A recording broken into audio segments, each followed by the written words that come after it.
ये लड़ाई आने वाले समय में आपके और हमारे भविष्य का फैसला करने वाली लड़ाई है। और इसीलिए मैं आपसे सवाल पूछना चाहता हूं, इसमें लड़ाई में दो फैसले करने हैं आपको। पहला फैसला आदमपुर का, दूसरा फैसला हरियाणा का। बटन एक दबेगा, फैसले दो होंगे। पहले तो हरियाणा की मैं बात करना चाहता हूँ। हरियाणा में आपने 9 साल 8.5 साल से खट्टर सरकार देख ली। ये खट्टर सरकार है, खटारा सरकार है, मुझसे ज्यादा आप जानते हो। हरियाणा की अर्थव्यवस्था चौपट हो गई। आज देश में सबसे ज्यादा बेरोजगारी हरियाणा के अंदर। आज देश में सबसे ज्यादा व्यय यानी कि सबसे ज्यादा महंगाई हरियाणा के अंदर। आज हरियाणा के नौजवान को बेरोजगारी, नशे की तरफ धकेल दिया इस सरकार की नीतियों ने। आज किसान को आज हर तरीके से चोट पहुंचाने का काम किया इस सरकार ने। गरीब आदमी की सारी योजनाओं को बंद करने का काम किया इस सरकार ने। 100-100 गज के प्लॉट की हमारी योजना थी। एससी वर्ग के हमारे भाई हैं, बैकवर्ड के हैं, छत्तीस बिरादरी, गरीब परिवार, 100-100 गज के प्लॉट की योजना को बंद कर दिया। मकान की किस्त आती थी, मकान की किस्त की योजना को बंद कर दिया इस सरकार ने। गरीब आदमी को वजीफा मिलता था स्कूल में। गरीब आदमी, गरीब परिवार के बच्चे को 1ली से 12वीं क्लास तक जो हुड्डा साहब ने वजीफा शुरू किया था, उस वजीफे को लगभग समाप्त कर दिया इस सरकार। मनरेगा की योजना हम लेके आए थे, उस मनरेगा की योजना का बजट इन्होंने कम कर दिया। तो हर वर्ग को परेशान इस सरकार ने आज किया। खट्टर सरकार ने भट्टा बिठा दिया। विकास नाम की तो चीज नहीं। किसी गांव में, किसी शहर में, पूरे हिसार में एक काम बता दें कि खट्टर साहब एक काम किया इन्होंने, वोट मांग ले। आज हम विपक्ष में हैं, हम अपने काम के आधार पर आपके बीच में आए कि हुड्डा सरकार के समय आदमपुर के अंदर 19 गांव के अंदर डिगिया बनी। हर गांव के अंदर ग्रामीण विकास हुआ, गलियां बनी, सड़कें बनी। उस समय हिसार को चारों तरफ 4 लेन से जोड़ा गया। खेदड़ में थर्मल का कारखाना लगा तो फतेहाबाद के अंदर परमाणु का कारखाना लगा। हिसार के अंदर यूनिवर्सिटी बनी, लाल लाजपत राय यूनिवर्सिटी बनी। तो हिसार के अंदर कई जगह ITI और पॉलिटेक्निक बनी। कई नए स्कूल बने, कई नए स्कूल अपग्रेड हुए। हम अपने काम के आधार पर आपके बीच में आ रहे हैं। तो ये 8 साल में एक काम बता दें, ना कोई काम किया, केवल भट्टा बिठाया है। तो मैं आपसे पूछना चाहता हूँ, ऐसी सरकार जिसने भट्टा बिठा दिया प्रदेश का, ऐसी सरकार को 5 साल का इनका लाइसेंस आप रिन्यू करना चाहते हो या ऐसी सरकार को बदलना चाहते हो? मैं इस खट्टर सरकार को रखोगे या बदलोगे? एक बार हाथ खड़े करके बताओ, जच्ची नहीं मारे बदलोगे? ये सरकार, ऐसी सरकार जिसने हर वर्ग को सड़क पे ले आई, ये सरकार। नौजवान सड़क पे एक के बाद एक भर्ती घोटाले, कभी भर्ती घोटालों के खिलाफ, कभी बेरोजगारी के खिलाफ, कभी अग्निपथ योजना में कुछ नया नहीं मांग रहे, लेकिन पुरानी जो फौज की भर्ती होती है उसके लिए सड़क पे। महिलाएं सड़क पे, आशा वर्कर, आंगनवाड़ी, वो अपनी मांगों को लेके सड़क पे। स्कूल के बच्चे सड़क पे, कोई नए स्कूल खुलवाने के लिए नहीं। स्कूल के अंदर, सरकारी स्कूल में गरीब का बच्चा पढ़ने जाता है, किसान का बच्चा, गांव का बच्चा पढ़ने जाता है, उसके लिए नए स्कूल खुलवाने के लिए नहीं, स्कूल में शिक्षक पूरी करने के लिए स्कूल बंद ना, इस बात के लिए टीचर है नहीं। टीचरों के लिए सड़क, अपना आंदोलन सड़क पे, और स्कूलों को बचाने के लिए सड़क पे। नए स्कूलों के लिए नहीं, स्कूल को बचाने के लिए। हमारी सरकार में 2500 स्कूल बने थे हरियाणा में। इनकी सरकार के अंदर 300 स्कूल बंद हो गए, 4800 स्कूलों को मर्ज करके बंद करने का काम किया। हमारे समय 1 लाख से ज्यादा शिक्षकों की भर्ती हुई थी हरियाणा में, JBT, कंप्यूटर टीचर। इनकी सरकार में पिछले 8.5 साल में एक भी शिक्षक की, सरकारी शिक्षक की भर्ती नहीं हुई। जब शिक्षकों की भर्ती नहीं होगी तो शिक्षक तो कहां से लाएंगे स्कूलों के अंदर? बच्चे सड़क पे, महिलाएं सड़क पे, नौजवान सड़क पे, किसान सड़क पे। 1-1.5 साल तक किसान, 1.25 साल तक बैठा रहा। पूरे देश में किसान आंदोलन हुआ। किसी और प्रदेश के अंदर लेकिन किसान को लाठीचार्ज का सामना नहीं करना पड़ा। किसी और प्रदेश में किसान पे आंसू गैस के गोले नहीं दागे गए, पानी की बौछारों का किसान को निशाने पे नहीं लिया गया। अगर एक प्रदेश था जहां किसान पे सबसे ज्यादा अत्याचार हुआ इस किसान आंदोलन के अंदर, तो वो भी हरियाणा प्रदेश के अंदर आंदोलन का। हर वर्ग को, किसान से लेकर स्कूल के बच्चों तक को, गरीब आदमी को सड़क पे आना पड़ा। मनरेगा की दिहाड़ी नहीं मिल रही, गरीब आदमी को सड़क पे आना पड़ा। 100-100 गज के प्लॉट नहीं मिल रहे, हर वर्ग को सड़क पे आना पड़ा। तो भाई, जो सरकार हर वर्ग को सड़क पे लाए, उस सरकार को, उस खट्टर सरकार को भी सड़क पे लाओगे कि नहीं लाओगे? मैं आया था। एक फैसला तो भाई, एक फैसला ये बिल्कुल। जब हुड्डा सरकार के समय जो सोसाइटी से जो लोन था, उस सोसाइटी पे लोन 0% पे लोन और जमीन की कुर्की और गिरफ्तारी पे रोक लगा दी थी। हरियाणा में पूरे देश के अंदर एक आजाद देश था, आपको पता। और इस सरकार में क्या स्थिति हो रही है मुझे बताने की जरूरत नहीं है। तो भाई ये एक बटन है, एक बटन में कमल का फूल दबेगा या कोई और बटन दबेगा तो रास्ता जाता है इनके 5 साल और रिन्यू, 5 साल रिन्यू हो जाएंगे इन लोगों के जिन्होंने जो है बट्टा बिठा दिया। और दूसरा बटन हाथ का निशान का बटन है, हाथ के निशान पे बटन दबता है तो भाई हुड्डा साहब के मुख्यमंत्री बनने का रास्ता बनता है। हरियाणा में बदलाव का रास्ता बनता है, हरियाणा में बदलाव का, ताकि हरियाणा में विकास का पहिया फिर घूमे, फिर हर गांव में शहर में विकास कार्य दिखे, दोबारा हरियाणा के अंदर बदलाव, हरियाणा देश में दोबारा से नंबर 1 पहुंचे।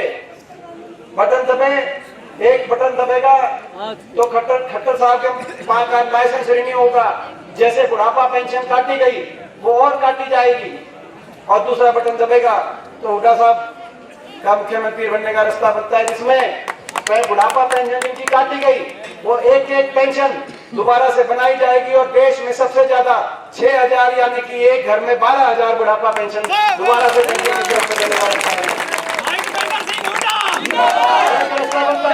एक रास्ता बनता है। तो ऐसी भाई ऐसी बैकवर्ड और छत्तीसगढ़ के गरीब के लिए 100 गज के प्लॉट की जो योजना बंद कर दी इन्होंने, मकान की कोई योजना बंद कर दी, सारी कल्याणकारी योजनाएं बंद कर दी। एक और सबसे देश में महंगाई की चोट मारने, दूसरा बटन अगर दबेगा हाथ के निशान का बटन तो डंके की चोट पर सारे हरियाणा प्रदेश के हर वर्ग 300 यूनिट बिल बिजली के बिना किसी शर्त के हर परिवार को 300 यूनिट मुफ्त की बिजली देने का काम और 100 गज की योजना को दोबारा से शुरू करके हर परिवार तक पहुंचाने का और हर 100 गज की कॉलोनी का विकास कराने का। दूसरी तरफ ये रास्ता, एक रास्ता देश में सबसे ज्यादा बेरोजगारी का रास्ता है जो आपने देख लिया 9 साल में, और दूसरा रास्ता देश में सबसे ज्यादा निवेश और सबसे ज्यादा देश में डंके की चोट पे सबसे ज्यादा देश में अगर सरकारी रोजगार कहीं निकलेंगी तो हरियाणा के अंदर निकलेंगी। ये रास्ता इस बात की लड़ाई, तो ये लड़ाई है। तो इस लड़ाई में पहला तो हो गया हरियाणा का फैसला, दूसरा आदमपुर का फैसला। आदमपुर में ऐसे एक जनप्रतिनिधि आ गए हैं आदमपुर से, हमने नहीं देखा जी ऐसा कोई जनप्रतिनिधि, ना संसद में मेरे साथ, ना कभी संसद में मैंने बोलता देखा, ना विधानसभा। मलिक साहब पिछली 5 बार से विधानसभा में हरियाणा में मेरे ख्याल बहुत ही कोई 2-3 कोई आदमी होंगे जो मलिक साहब से ज्यादा विधानसभा में, मलिक साहब ना विधानसभा में कभी आदमपुर के लोगों के हकों के लिए बोलता देखा, ना कभी लोगों के सुख दुख में आते देखे, ना कभी लोगों के आदमपुर के विकास कार्यों के लिए विधानसभा लोकसभा में आवाज उठाते देखे गए। यहाँ तक कि ग्रांट भी जो आती है सांसदों की और विधायकों की ग्रांट, वो ग्रांट भी लैप्स होकर वापस सरकारी खजाने में चली गई। ऐसे कैसे जनप्रतिनिधि, कभी देश विदेश, कभी सैर सपाटे, कभी बड़े बड़े मुकदमे, ऐसे मुकदमे, कभी बड़े बड़े मुकदमे, कभी किसी पार्टी में, कभी किसी पार्टी में, कभी भ्रष्टाचार को दबाने के लिए किसी पार्टी में जा रहे हैं, तो कभी किसी लोभ लालच में अपने स्वार्थ की वजह से। कहीं आज तक आदमपुर के लोगों के विकास के लिए, आदमपुर के लोगों के मान सम्मान के लिए कोई लड़ाई लड़ते नहीं देखा, लेकिन अपने स्वार्थ के लिए बारी बारी आदमपुर में उपचुनाव थोपते इनको देखा गया है। आज प्रदेश की राजनीति में मैं समझता हूं कि बीजेपी भी, भारतीय जनता पार्टी भी ले तो लिया बीजेपी ने इनको, लेकिन कितना मान सम्मान, कितनी इज्जत दे रही है मुझे बताने की आवश्यकता नहीं।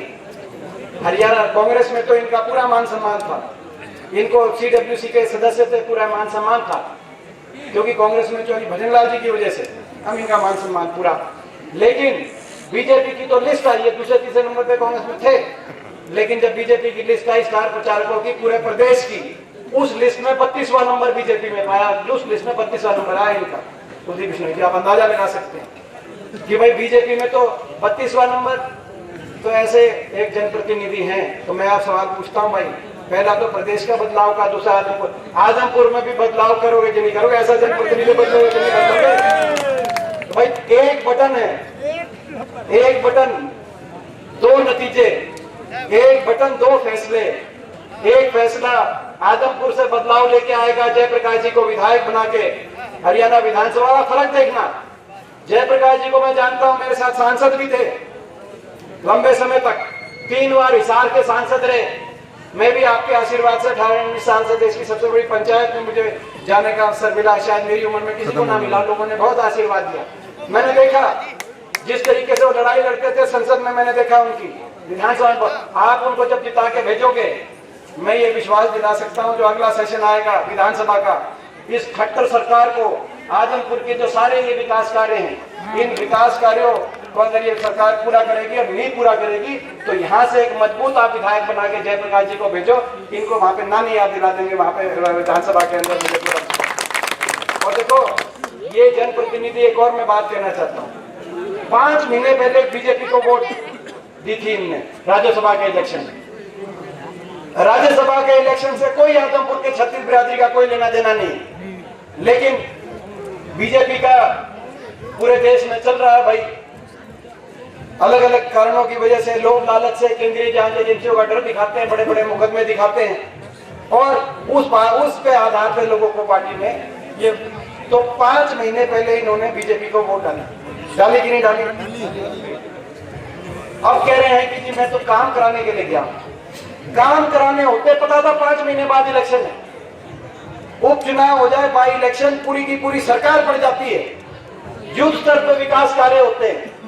पूरे प्रदेश में एक उपचुनाव था, लेकिन मैं पूछना चाहता हूं, अभी पीछे चुनाव हुआ था बड़ौदा में, बीजेपी ने चुनाव लड़ा, बीजेपी ने कोई दांव नहीं छोड़ा। बड़े बड़े ट्रक आए, बड़ी बड़ी जेसीबी आई, वो दूसरी बात है, जिस दिन नतीजा आया वापिस चले गए ट्रक और जेसीबी। लेकिन यहाँ तो कोई ट्रक और जेसीबी भी नहीं आए। मैं गलत तो नहीं कह रहा? वहां पे बड़ौदा में उपचुनाव था, बीजेपी से लड़ाई थी हमारी, हम लड़ रहे थे। बीजेपी भी इसको हराना चाहती है। तो 2 कारण हो सकते हैं, या तो सरकार ही नहीं चाहती, सरकार नहीं चाहती, और या इनकी रुचि नहीं।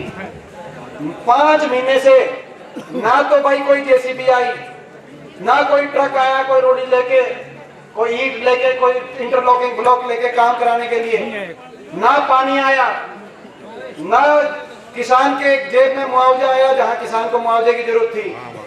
मैं गलत तो नहीं कह रहा? ना स्कूल के अंदर शिक्षक आए, स्कूल बंद हो गए, बच्चों को बैठना पड़ गया। ना तो इलेक्शन हो, आप समझ सकते हैं, इलेक्शन हो, यहाँ पे तो हर गांव के स्कूल को अपग्रेड कर देना चाहिए जहाँ पे मांग होती। इलेक्शन था, 5 महीने का टाइम था, एक सरकार में 1 साल बचा है। जब 5-6 महीने तक इलेक्शन का पता होने के बावजूद वोट चाहिए थी, तो ही काम नहीं कराए। आगे 1 साल बचा है, और वो अगर आप यहाँ से जिता दोगे आपके आशीर्वाद से, 1 साल नहीं पकड़ने देंगे इनकी जो सरकार है। ये कई जो एमएलए हैं, ये जो जेजेपी के और ये जो इंडिपेंडेंट एमएलए हैं, ये एमएलए ये अपने भविष्य को खोज रहे हैं। भाई दीपेंद्र हुड्डा जिंदाबाद, जिंदाबाद,